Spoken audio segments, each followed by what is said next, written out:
morning, and welcome to the Kimberly-Clark second quarter 2025 earnings question and answer session. I'll now hand it over to Chris Jakubik, Vice President, Investor Relations. Please go ahead. Good morning. This is Chris Jakubik, Head of Investor Relations at Kimberly-Clark, and thank you for joining us. I would like to remind everyone that during our comments today, we will make some forward-looking statements that are based on how we see things today.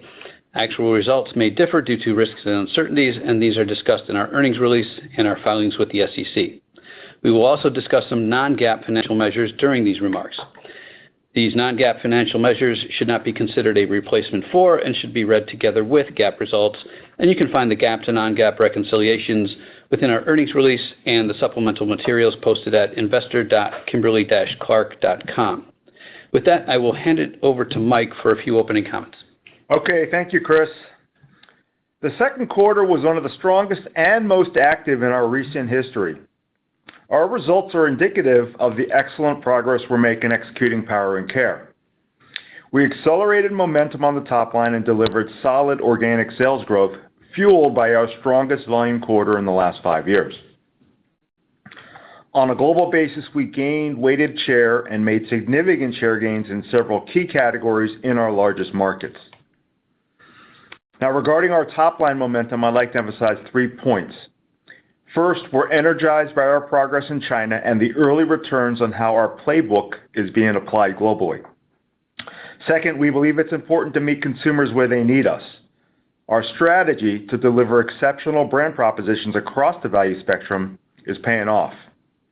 Consumers seeking better value are trading within our portfolio, and we're delighted to retain them within our brand franchises, as you can see in the U.S. scanner data.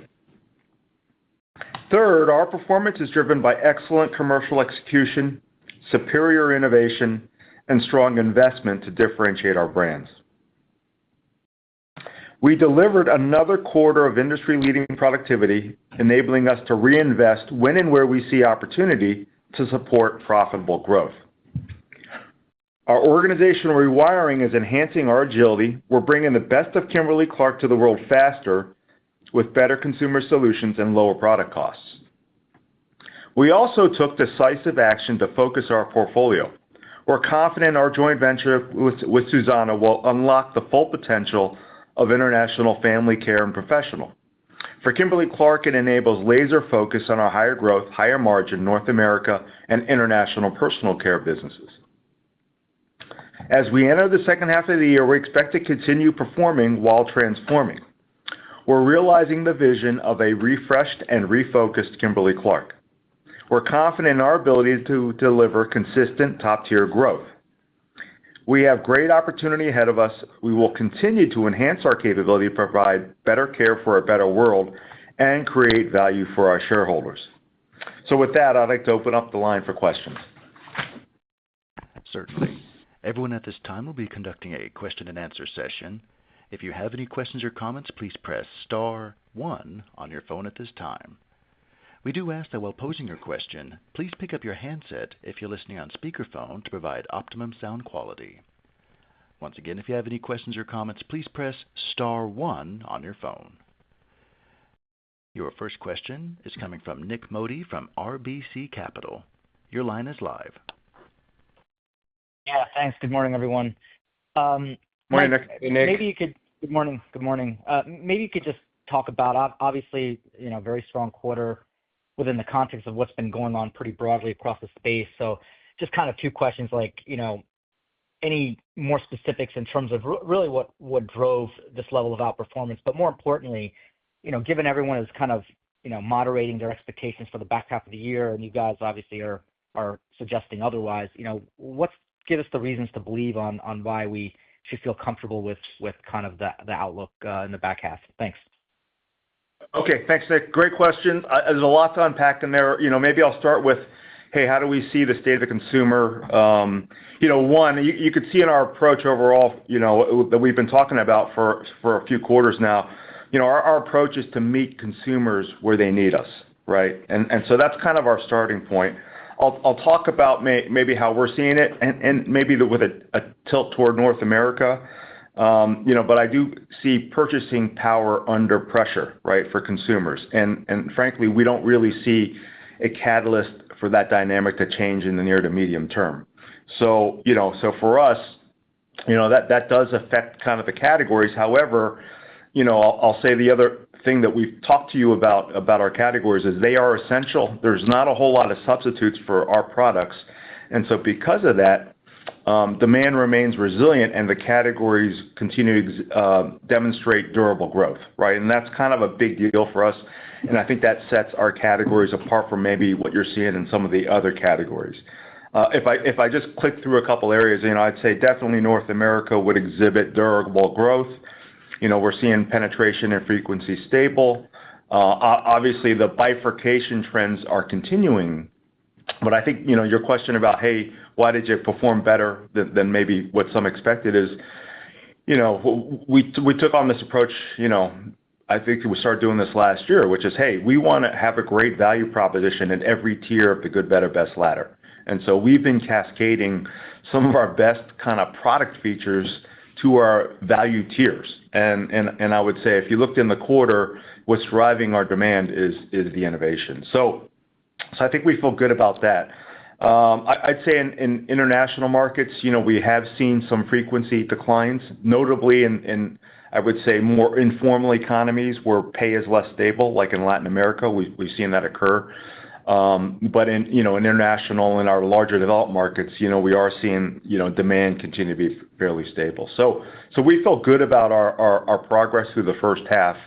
And then therefore, I think your question about the second half, what gives us confidence? I think we feel great about our pipeline.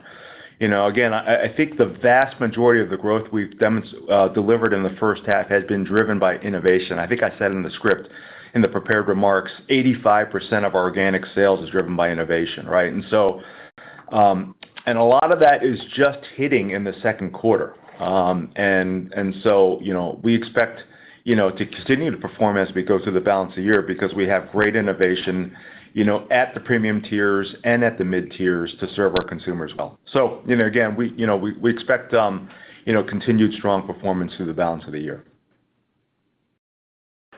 Great. I'll pass it on. Thank you. Okay. Thanks, Nick. Thank you. Your next question is coming from Lauren Lieberman from Barclays. Your line is live. Great. Thanks. Good morning. Wanted to just talk for a second, honing in particular on North America. Performance was so strong there this quarter and really was quite different than what we saw in scanner. And I had actually expected the professional business to be a drag on performance, so kind of going the other way versus scanner. So I was wondering if you kind of square that for us a bit. And then also, I know you just spoke to Nick about confidence for the balance of the year, but I was curious about pacing. There was a bit of noisiness in the second half last year, so just anything you can share on phasing in the back half would be great. Thanks. Yeah, maybe, Lauren, I'm going to pass it over to Nelson, but I'll just, my overall is on pacing. When you're thinking about comps, there's a lot of noise in the year ago, and there's noise this year too. So, so when you think about comps, there's just a lot of choppiness going on in the numbers. So. Right. And I'll seek to unpack that, Lauren. So a few things, and I'll hone in on North America. In both scanner and reported results, I mean, we're seeing building momentum from a strong pipeline of activations and innovations that are winning with consumers across all the value tiers. In Q2 in particular, shipments in North America consumer were about 100 basis points ahead of consumption, which was at 4.5% branded consumption. This was driven by a tailwind in retailer inventory shifts, which are made up of two things. One, we're lapping prior year destock that we saw in Q2.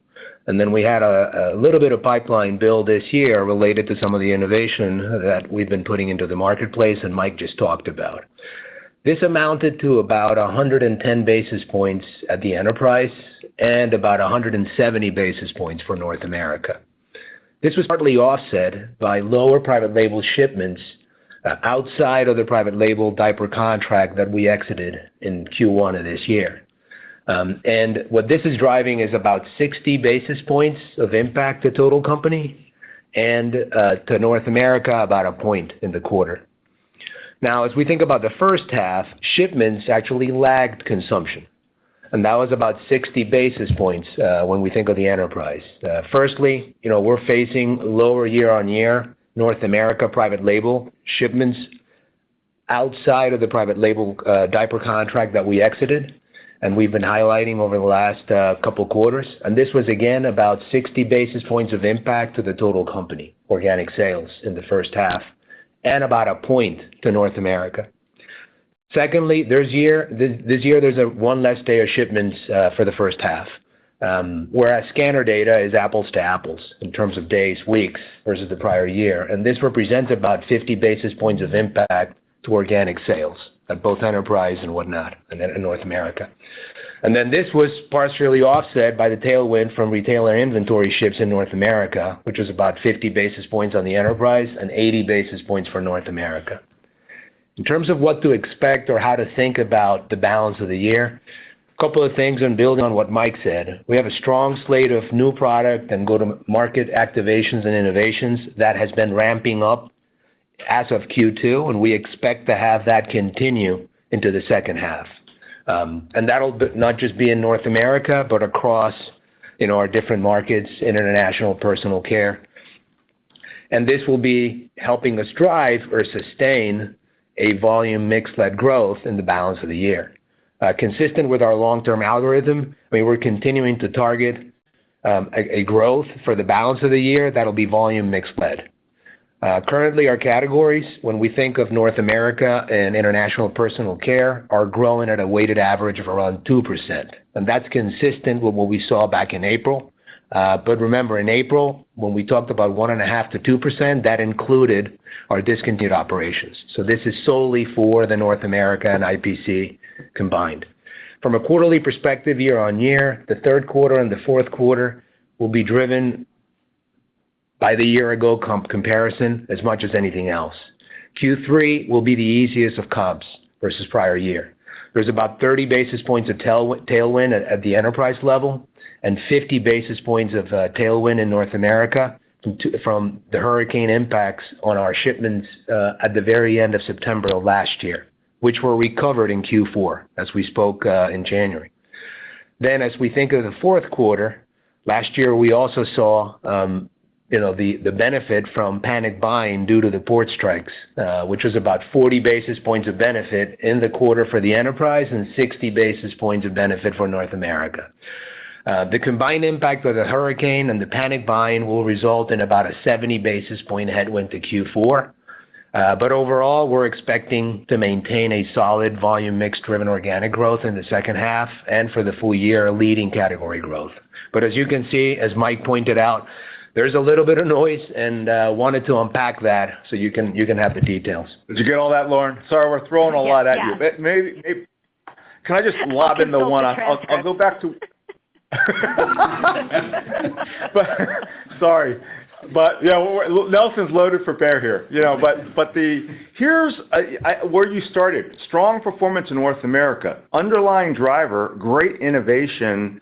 I think really strong improvement in our marketing, and then I would say the customer plans are as good as the innovation. And I think we're top rated and advantage. I think we're working exceptionally well with customers, and so that's kind of what's driving it. And I don't see what data you're looking at, and I should probably try to reconcile that. But North America, as Nelson mentioned, consumption in the second quarter was up 4.5%.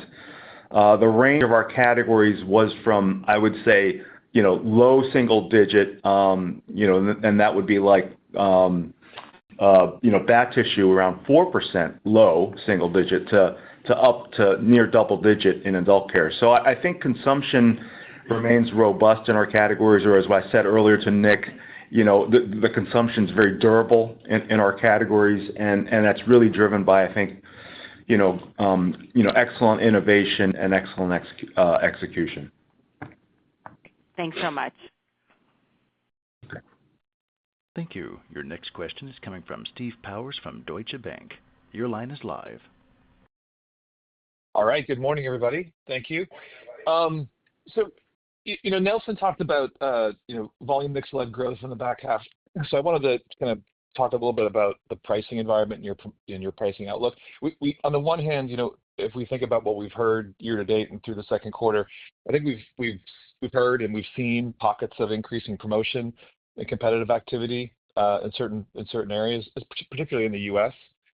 On the other hand, obviously there are inflationary pressures building and indications that we should see some kind of pricing rolling through as we move through the back half into next year. So I guess in that context, just your overall assessment of competition, your pricing outlook for the balance of the year, and any expectations or considerations you have just for customer and consumer acceptance of that incremental pricing if it's to come. Thank you. Yeah, I'll start, Steve, with, I'll say our overall kind of philosophy on this is, right now we're really focused on driving volume and mix, but we have to maintain, PNOC or pricing net of commodity. We have to have discipline on that, right? And so our approach is that PNOC, pricing net of commodities, has to be 0 or greater, right? And so that's kind of what we're trying to, that's kind of our overall approach. And so we've, continuously deployed, I would say, targeted revenue management actions across the board. And so in some cases, we have taken pricing earlier this year in some categories. And then in some categories, we have adjusted, downwards, particularly in opening price point packs and also some large count sizes. But that's kind of our overall approach year to year. In terms of the promotional environment, again, philosophically, we view promotion as a tactical lever to drive trial of great innovation. I'm not a fan of using it to try to drive growth because in our categories where consumption is, more, fixed, promotion does not expand our categories, not these. And so again, we use it, if you look at us, our promotion intensity is, I would say, below what the category average is and remains that, and a little bit below what it was pre-COVID time period back in 2019. And so that's kind of our overall approach because we feel great about the other levers that we are applying, which is, great innovation, great marketing, great customer plans. So I don't know if that answers everything you're asking about. Yeah, it does. I guess in summation, I guess I'm gleaning from what you're saying is where you need it, where you see opportunities, you feel good about your pricing power and not overly concerned about the competitive environment. Is that a fair summation? Yeah. Well, yes. Well, I think, again, I think our approach is, we have to offset commodities and to be able to expand margins over time. And so that's just a discipline that we have to employ. And we're not using, pricing as a growth driver because, again, of the category dynamics of promotion. So. Understood. Thank you very much. Okay. All right. Thank you. Thank you. Your next question is coming from Michael Lavery from Piper Sandler. Your line is live. Thank you. Good morning. Morning, Michael. Michael. Just wanted to unpack the outlook update a little bit. There's some constants, but obviously also some changes with tariffs or some of the impact on the portfolio reshaping. And you gave some details in the prepared remarks, but maybe just bridge the changes for us and put the breadcrumbs together. And it feels like there's a good number of moving parts from 3 months till now. 3 months ago till now. Sure, Michael. There's obviously been a lot going on in the last 90 days, and we'd expect more to come. So, but a few things as I unpack and the outlook and bridge it to April. Our outlook is reflecting the momentum that we have in the business, which is grounded in sustainable actions, strong innovation, and the execution plans that our teams in the field are carrying out. We're focusing on winning where it matters, and that's with consumers through our superior product offerings. On the top line, we're well positioned right now to deliver sustainable growth ahead of the categories and through a volume and mix-led growth. Our organic growth is now based on our business in North America and IPC, where weighted average category growth is, as I said before, around 2% compared to the 1.5% to 2% growth that we had back in April, which included IFP. So we're excluding that. That's why you see category growth weighted a little bit higher, but still at the same levels that we had back then implied. And we plan to continue to gain share, as happened this quarter, where we had around 10 basis points of share gains on a weighted basis. As we look at operating profit, we're supporting a significant step up in new product activations and launches across key markets. And gross productivity will continue to be a very strong driver of our ability to do that. As of the second quarter, we delivered on the first half about 5.5% of gross productivity as a percent of total cost of goods, and for the second quarter is actually 5.8%. We are aiming to be at the top end of the 5 to 6% range in gross productivity, and that's unchanged versus what we laid out in April. The other bit is that we are making very strong progress on the SG&A overhead savings, the $200 million that we had planned as part of Powering Care last year. And as we said back then, this would ramp up in 2025 and 2026. And we're seeing that play out in the first half, and that will continue through the second half based on our plans. So that, again, is unchanged versus April. As we look at adjusted operating profit growth, this will be based on the performance, again, of North America and IPC, because now IFP is below OP as discontinued operations. And one of the elements is negative overhead growth this year. That's built into the plan. And right now, at the midpoint, we expect to deliver low single-digit growth on a constant currency basis with a range that's in the low to mid. In terms of operating profit. The change in our operating profit growth rate from flat to positive to low to mid single digit is reflecting a combination of the lower expected net tariff impact. As I laid out in the prepared remarks, right now we expect a gross tariff impact of around $170 million, which is $130 million lower than the $300 million that we had estimated back in April. And we expect to offset around a third or $50 million of that $170 million. And then on adjusted earnings per share, we've had favorability on three areas. One is the net tariff impact, which I just spoke, and that's built into the outlook. We're seeing some favorable currency as we laid out. It's about half of what we expected in April, all in. And then we're pausing depreciation and amortization on our discontinued operations of IFP. And that in and of itself represents about 16 cents of EPS for the full year. We saw 2 cents flow in the second quarter, and about 14 cents would flow in the back half. So overall, we will keep investing. We expect our advertising and brand support to step up in the back half of the year to around 7% versus a 6.4, 6.5 that we've seen in the first half. And that's something that, again, if we see the opportunity, we will invest more to be able to sustain the vol mix momentum that we've seen in the first half of the year.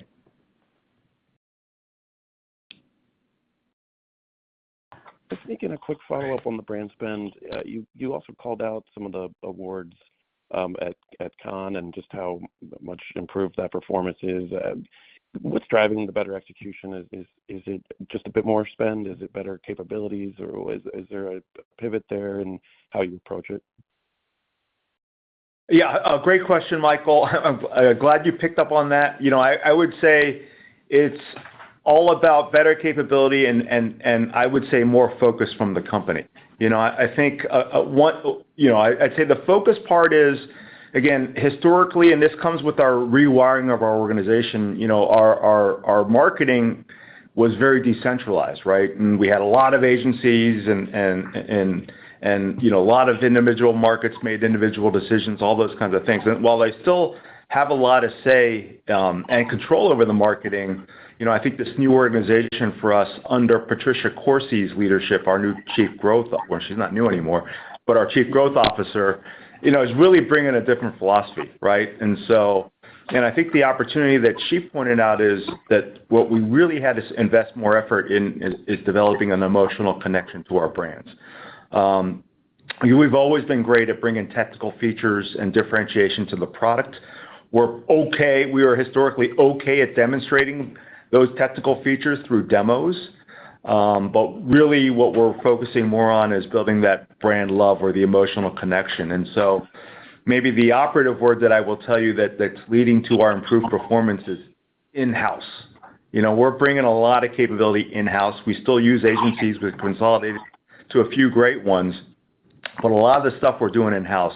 For example, in China, we're making a lot, many, maybe, hundreds of ads a day that are AI fueled, but those are in-house generated, right? And then in-house deployed, to media. And that's a different capability that is newer to us just over the past few years. And that's, we feel like, in that instance, this in-house capability brings us speed of execution plus improved creative quality. The other part of in-house for us is, Patricia's brought in, some fantastic team members to lead our creative development. And these are some of the most awarded creative directors in advertising over the last decade. And they're now in-house with us, working with our brand teams locally, but also working with the creative agencies directly to kind of inspire, the creative that we need. And if you looked at the slide deck that we presented earlier, there's this one with the poop poncho, which I said is kind of a tongue-in-cheek thing. But if you look at that ad and you just thought about that idea, it could have gone really gross, or it could have been really flat or really boring or stupid. But, I think the creative came out great and is doing everything we want to do because I think the creative team took exceptional care in all the details of the execution of that ad. And so that's kind of what's going on. It's a new us. As I mentioned, I think we doubled our award total from the prior 5 years just this year at Cannes, and so I think we're heading in the right direction. Very helpful. Thanks so much. Okay. Thank you. Your next question is coming from Bonnie Herzog from Goldman Sachs. Your line is live.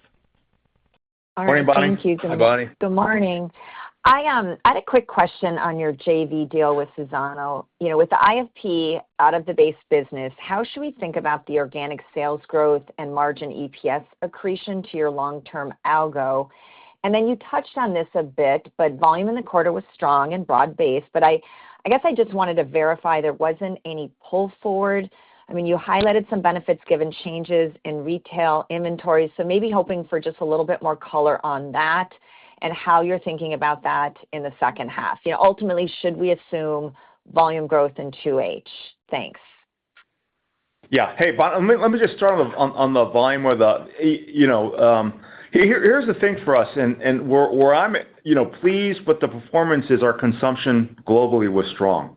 And it all starts with consumption. And actually, we tend to manage on consumption, and then we recognize there's inventory changes, but we don't overly try to manage the retail inventory changes, because in the long run, shipments must equal consumption, and that's kind of what I tend to focus on. And so, as I just mentioned, North America, 4.5%, consumption growth on our brands, kind of in the second quarter, and then again the range. Pretty good performance internationally as well on that front. And so we feel good about that. There was a little bit of inventory build for the reasons that I think Nelson articulated, but there was also some retail inventory takeout in the first quarter, which we didn't really talk about either. So I think overall we feel good about that. I think with regard to IFP, maybe a couple points I would say we may remain committed to our long-term algorithm that we presented at the Investor Day last year. I would say that this transaction should improve our ability or reliability to be able to deliver consistent top-tier growth over time, right? So our algorithm on organic was predicated on growing ahead of our categories, and the personal care categories globally are for us, a little bit margin accretive and also more consistently growing. And so, we expect our growth profile to continue to improve over time and as a function of, the innovation that we have, the marketing and the activation. On the bottom line, again, I think we're making very, very good progress on the margins. We have great visibility to our 40% gross margin and 18 to 20% op ROS aspirations by 2030. I did want to point out those are milestones, not targets, right? And so we're not trying to get there. We're trying to get beyond there. We just put out an interim milestone. I do think, and Nelson, you may want to comment, the IFP transaction does create a one-time impact, so it's going to accelerate us a little bit further on the margin side. But, we'll update you on what that's going to be when we get closer to the close. Right. And just building on that, Bonnie, two things as we think about IFP, and I talked about it earlier. What's happening is when we strip out IFP, we are seeing underlying category growth that's a tad higher than what we had before. And this buttresses, our thinking around the fact that we have a North America and international personal care business that's growing faster, that has a higher gross margin, and overall, we expect to continue to grow through volume and mix in the foreseeable future ahead of the categories. And that's really what this is. As we think about, the milestone that Mike talked about, we are on pace to get to that 40%, at least 40% gross margin, and at least the 18 to 20. And if anything, it would be faster than 2030 because of the move that we've made. Okay. Thank you. Very helpful. I'll pass it on. Thank you. Great. We have reached the allotted time for Q&A. I'll now hand the conference back to Chris Jakubik for closing remarks. Please go ahead. Well, thanks, everybody, for joining us. We know there are multiple calls today that you need to get to, so do appreciate your attention today. If you have any follow-up questions, we'll be around to take them for the remainder of the day. Thanks again, and have a great one. Thank you. Everyone, this concludes today's event. You may disconnect at this time and have a wonderful day. Thank you for your participation.